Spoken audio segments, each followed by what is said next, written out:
got to get this guy more involved. They got to get that guy more involved. No, they don't. Keep doing what you're doing. What you're doing is great. Like, what? More? No. Just more of the same because you're scoring consistently. Let's keep it rolling with the calls, though, at 301-230-0980. Let's go to Noel in Chicago. It's appropriate. I'm sure you get this all the time, but, getting a Noel on Christmas, this feels very appropriate. I think so. Yeah, I appreciate that. Thank you for that. And, I'm happy to be calling you right now. And, hey, man, early Merry Christmas to you and your family, and thank you for doing the work, and you and Anthony doing work right now, right before Christmas Eve. Props to you guys for that, first of all. So thank you.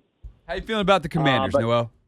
I feel thrilled, man. I feel thrilled about the victory over the Eagles, and I got to give a shout out to our wideouts because I was really, really blown away by the efforts of Olamide Zaccheaus, who obviously had 2 touchdowns. Jamison Crowder, man, you were talking about it yesterday, but good grief, like he's been around for so long, and he's been somewhat connected to the then Redskins and now Commanders. I'm so happy for him. And then I think with Luke, I think like watching the Eagles game, it was the first time where I felt like we actually have something with him where you could see the talent.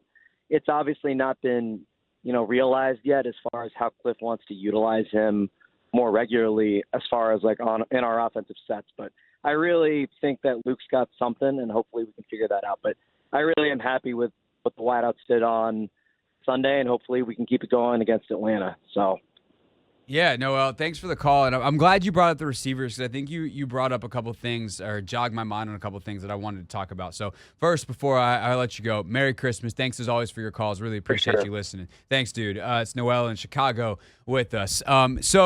And we got a couple phone lines open too, 301-230-0980. But on the receivers, I kind of chuckle sometimes when we get social media posts, YouTube comments, whatever, about, oh, they got to get this guy more involved, this guy more involved, this guy more involved. Why? The Commanders' offense is one of the absolute best in the NFL by basically every statistical measure. They are one of the best yardage teams. They are one of the best scoring teams. And are they doing it in a way that's necessarily the most consistent or the most explosive? No. But if your team is, let's see, they're 5th in total yards. If we go by points, they are 4th, averaging 28.8 per game. Last time I checked, and they're good at the, all the EPA per play, their success rates are pretty high. There's a whole lot of stuff that you can go to advanced metric wise. But ultimately the point is to score of offense, and they are 4th in the NFL at nearly 30 points a game. And you're like, they got to get Diami more involved. They got to get this guy more involved. They got to get that guy more involved. No, they don't. Keep doing what you're doing. What you're doing is great. What? More? No. Just more of the same because you're scoring consistently. And are there certain games where you maybe perhaps like to see a little bit more of this or that? Of course. But really, the Saints game, they only scored 21 and they really struggled in the second. Yeah, they did. You want to know why? Because Jayden missed 3 wide open touchdowns to Terry McLaurin. You hit one of those, and we're not having this discussion. They're right on their 28-point scoring average. He hits 2 of the 3. Then we're talking about another 30-plus point game, and they're probably at this point averaging over 30 a game.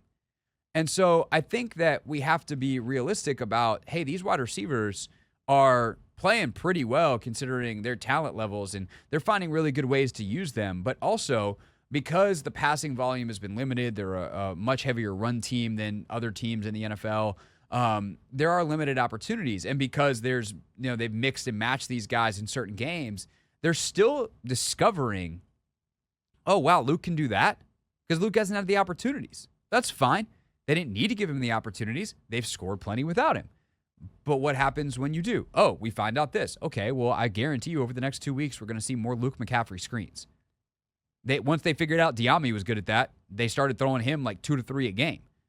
They'll get Luke on some of those. They'll find different ways to use him out of the backfield probably to replace some more of the Austin Eckler touches that have disappeared from this offense and the style of touches that those were. So they'll find ways. And I think I liked Noel's call so much because for Luke, that kickoff return stuff was really a chance to see his talent in a way that we haven't. And I think that now that you see that and they see that, then there's more likely going to be ways that it shows up in other aspects outside of kick return in the near future. And maybe they do a little bit in the next couple of weeks and then unload a couple of big ones in a playoff game. But we will obviously see how that goes and figure that out or figure that out when they show it to us because that is something that they control.